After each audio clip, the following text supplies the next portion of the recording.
안녕하세요. 무엇이든지 아주 쉽게 설명하는 불합격 금지입니다. 돈 되는 생활정보 지금 바로 시작하겠습니다. 상속재산 10억 원이면 상속세를 얼마를 내야 될까요? 처음에는 상당히 단순하게 생각할 수 있죠. 10억 원의 상속세율을 곱하면 되는 것 아닌가 이런 거죠. 그런데 실제 계산 구조를 들여다보면 생각보다 조금은 복잡합니다. 상속세는 상속받는 재산 전체의 세율을 바로 적용하는 방식이 아니기 때문이죠. 상속재산을 파악한 뒤 채무나 공제 항목 등을 반영하고 최종적으로 계산된 과세표준의 누진세율을 적용합니다. 과세표준의 누진세율을 적용한다니까 말이 어렵죠. 그러나 예지를 보면은 전혀 어렵지 않습니다. 그래서 똑같이 상속재산 10억 원이라고 하더라도 가족관계와 재산 구성에 따라 세금이 달라질 수 있다고 이해를 하시면 되겠습니다. 특히 배우자가 있는지 자녀가 몇 명인지 금융재산이 있는지 채무가 있는지 등을 함께 살펴봐야 합니다. 오늘 가장 이해하기 쉬운 사례부터 하나씩 계산해 볼게요. 상속재산 10억 원이면 무조건 9천만 원이니까 왜 9천만 원이 나오느냐면은 단순 계산을 할 때 다음과 같습니다. 먼저 아주 단순한 상황부터 먼저 가정해서 볼게요. 상속재산이 10억 원이고 다른 가산이나 공제 요소는 고려하지 않은 상태에서 일괄 공제 5억 원을 적용할 수 있다고 가정하겠습니다. 일괄 공제 5억 원이라는 거는 그 상속재산 10억 원에 대해서 일괄적으로 기본적으로 한 5억 원은 딱 잘라서 빼주는 거예요. 그렇게 생각을 하시면 간단합니다. 이해하시기에. 그래서 일괄공제 5억 원을 빼면은 상속재산 10억 원에서 일괄공제 5억 원이 빼주고요. 그럼 과세표준이 되는 게 남는 돈 5억 원입니다. 그러니까 이제 과세표준 5억 원인데 이 5억 원 남는 그 금액이 적용되는 세율은 20%예요. 그러면 이게 이제 상속세가 되는 거죠. 근데 그 20%인데 여기 또 누진공제라고 1,000만 원 빼주는 게 있어요. 요거는 좀 더 뒤에 가면은 다음에 바로 또 구체적으로 설명을 드릴 테니까 이렇게 누진공제 1,000만 원 빼준다. 그러면은 과세표준 5억 원에서 적용세율 20% 하면 1억이잖아요. 그죠? 그런데 거기서 1억에서 누진공제를 해서 1,000만 원을 빼준다는 겁니다. 그럼 산출세액은 9천만 원에서 9천만 원을 납부하는 겁니다. 이게 상속세가 되는 겁니다. 계산식 간단하죠. 이거 5억 원 곱하기 20%에서 1,000만 원 빼고 9천만 원이 된다는 것이죠. 여기서 중요한 부분이 있는데 과세표준이 정확하게 5억 원이라면 30%가 아니라 20% 세율 적용한다는 거. 왜 그러냐면은 왜 5억 원에 30%를 적용하면 안 될까라는 거에 보시면 상속세는 초과 누진 세율 구조로 되어 있어서 현재 세율을 이해할 필요가 있어요. 과세표준이 1억 원 이하이면은 10%입니다. 세율이. 근데 1억 원 초과해서 5억 원 이하, 5억 원 이하라는 거는 5억 원까지예요. 여기서는 누진공제가 세율은 20%고요. 누진공제로 1,000만 원을 빼주는 겁니다. 근데 여기서 5억 원 초과, 5억 원 초과 부터 10억 원 이하까지는 세율이 30%입니다. 근데 누진공제는 6천만 원을 해줘요. 그냥 6천만 원을 빼줍니다.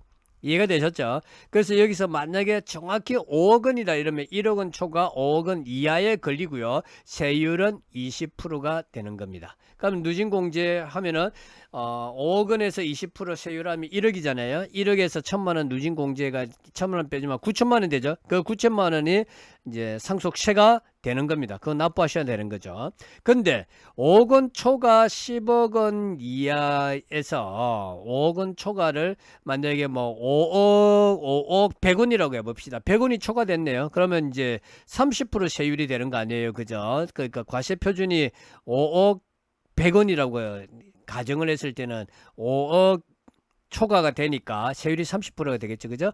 그러면은 거기에 30% 하면 3호 15잖아요. 그죠?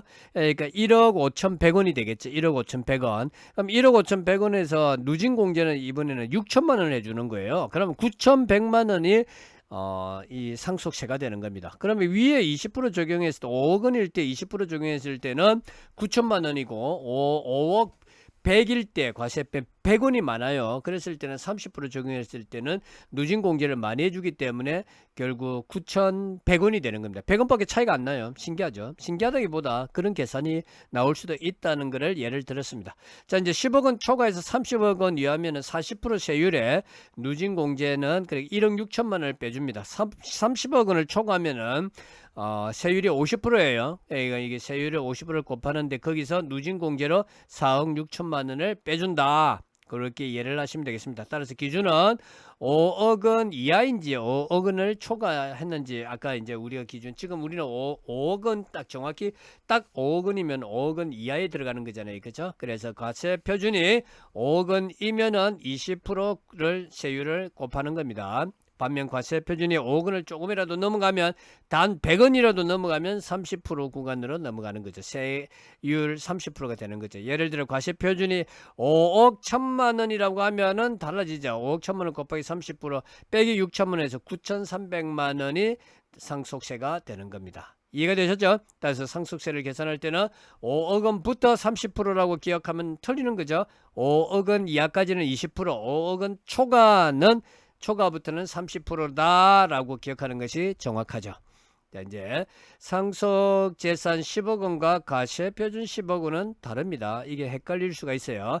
상속세를 처음 계산할 때 가장 혼동하기 쉬운 부분이기도 한데요. 상속재산이 10억원이라고 해서 과세표준도 10억원이 되는 것은 아닙니다. 예를 들어 부모님이 10억원 상당의 아파트를 남겼다고 해볼게요. 10억원이란 재산 가액만 가지고 세율을 바로 적용하는 것이 아니라 상속세 계산 과정에서 각종 공제와 채무 등을 확인해야 됩니다. 쉽게 표현하면 상속재산액에 그 다음에 공제, 채무 등 반영하고요. 그러면 이제 과세 표준이 나오겠죠. 그게 얼마냐 따라가지고 세율이 달라지죠. 누진 세율이 적용되니까 이런 식으로 순서를 이해를 하시면 되겠고요.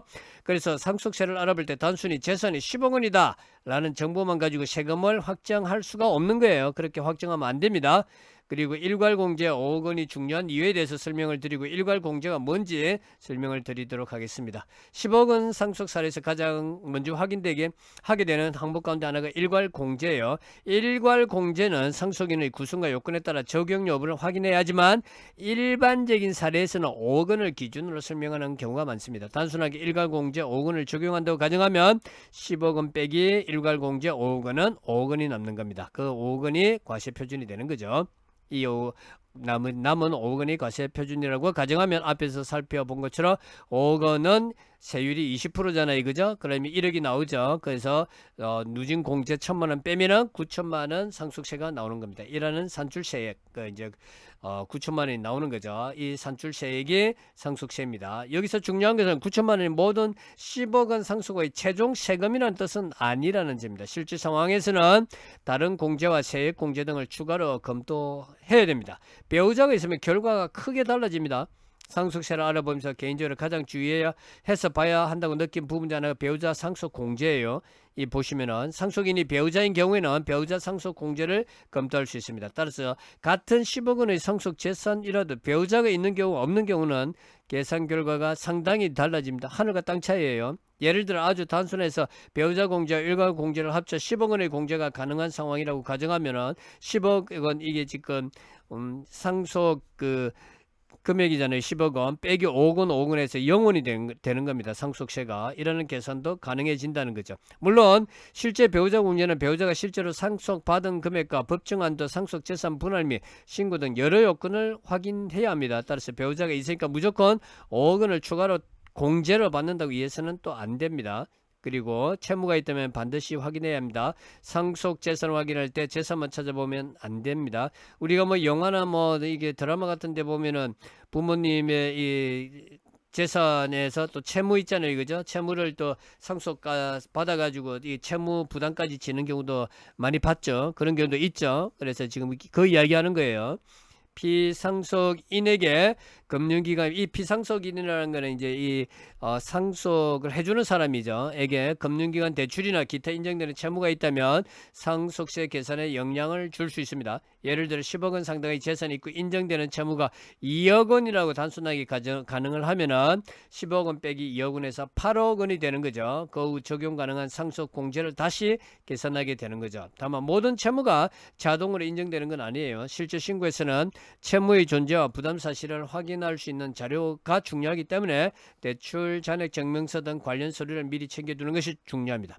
자, 이제 금융재산이 있다면 금융재산 상속 공제도 확인하셔야 돼요. 상속 재산이 모두 부동산으로 구성되어 있는 경우와 예금이나 주식 등 금융재산이 포함된 경우도 차이가 날 수가 있습니다. 금융재산이 있다면 금융재산 상속 공제 대상인지 확인을 꼭 하셔야 돼요. 예를 들어 상속재산 10억 원이 전부 아파트인 경우와 아파트 7억 원 플러스 예금 주식 등 금융재산 3억 원일 경우로 구성된 경우는 적용되는 공제 구조가 달라질 수 있거든요. 따라서 상속세를 계산할 때는 전체 재산을 하나의 숫자로만 보는 것보다 부동산, 금융재산, 보험금 등 재산의 종류를 나누어 정리하는 것이 훨씬 편리합니다. 자, 상속재산 10억 원을 직접 계산한다면 이렇게 확인할 수 있어요. 상속세 계산을 처음 해본다면 복잡한 세법부터 보기보다는 다음 순서로 정리하는 것이 이해하기가 쉽습니다. 첫 번째, 상속재산을 전부 확인을 먼저 합니다. 아파트나 토지 같은 부동산뿐만 아니라 예금, 주식, 보험금 등 상속과 관련된 재산을 빠짐없이 확인하고요. 두 번째, 채무와 공제 가능한 비용을 확인합니다. 대출금이나 피상속인이 부담해야 할 채무 등이 있는지 살펴봅니다. 세 번째, 상속인을 확인합니다. 배우자와 자녀가 있는지 다른 상속인이 있는지 확인하고요. 네 번째, 적용 가능한 상속 공제를 확인하셔야 됩니다. 일괄 공제냐, 배우자 공제냐, 금융재산 상속 공제냐, 동거주택 상속 공제 등 해당되는 항목이 있는지 확인을 해야 되는 거죠. 그리고 다섯 번째, 최종 과세 표준을 계산합니다. 여러 항목을 반영한 후 남은 금액이 실제 세율을 적용하는 과세 표준이 되는 것이죠. 과세 표준의 세율을 적용합니다. 이 단계에서 상속세 누진 세율을 적용해 산출세액을 계산합니다. 그래서 상속재산 10억 원이면 상속세는 얼마일까? 가장 단순한 사례만 다시 정리해 보겠습니다. 상속재산이 10억 원이고 다른 요소는 없으면 일괄공제 5억 원만 적용한다고 가정할 때는 상속재산 10억 원에 일괄공제 5억 원 하시고요. 그럼 과세표준 5억 원이 남죠. 20% 세율 적용하면은 9천만 원이 1억이 되죠. 그래서 또 1천만 원 누진 공제해 주면은 산출세액은 9천만 원으로 상속세가 9천만 원이 되는 겁니다. 이거를 9천만 원을 납부하시면 되는 거죠. 과세 표준 5억 원에는 5억 원은 30% 적용이 아니라 20% 적용이라는 거 다시 한번 기억하시고요.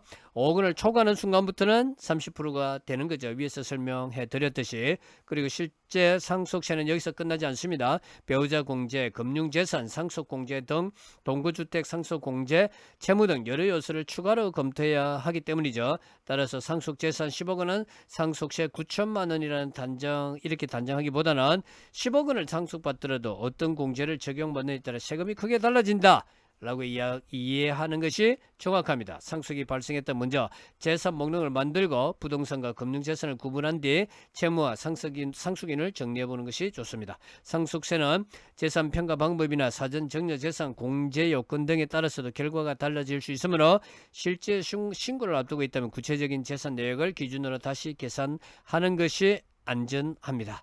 위 계산은 상속세 구조를 이해하기 위한 단순 예시에 불과합니다. 실제 납부세액은 상속재산 평가액, 사전 정려재산, 채무, 배우자 상속공제 및 기타 공제, 세액공제 등에 따라 달라질 수 있는 점 기억하시기 바랍니다. 감사합니다. 구독 부탁드리겠습니다.